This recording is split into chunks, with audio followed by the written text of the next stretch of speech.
News 18 के digital platform में आपका खैर मकदम। मैं हूँ आपके साथ मुदस्सिर मीर। ईरान और इजराइल के दरमियान जारी जंग के दौरान ईरान के सुप्रीम लीडर आयतुल्लाह अली खामनाई का सख्त पैगाम मंजराम पर आ गया है। जंग के बाद पहली बार टेलीविज़न पर कौम से खिताब करते हुए खामनाई ने कहा, ईरान ना तो झुकेगा और ना ही जबरी अमन या जंग को कबूल करेगा।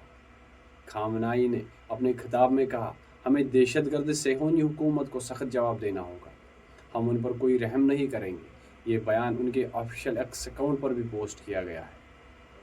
ये बयान एक ऐसे वक्त में सामने आया जब इजरायली फ़ज़ाई हमलों ने एक बार फिर ईरान के दारुल हुकूमत तेहरान को हिला कर रख दिया है।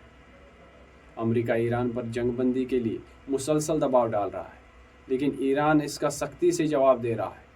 खामनाई ने अमेरिका को बराह रास्त पैगाम भी दिया, कहा उन्हें मालूम होना चाहिए कि ईरान कभी नहीं झुकेगा और अगर अमेरिका ने हमला किया तो उसके संगीन नताइज उसे भुगतने होंगे। दूसरी जानिब ईरान के मिसाइलों ने बुध की सुबह इजराइल के तुलबीब को भी निशाना बनाया।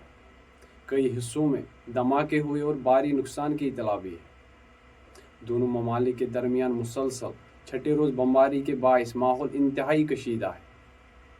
ट्रुथ सोशल मीडिया पोस्ट में अमरीकी सदर ने ईरान को खबरदार किया है कि तेहरान के आसमानों पर उसका मुकम्मल कंट्रोल है और खामनाई के ठिकाने के बारे में भी मालूमात है।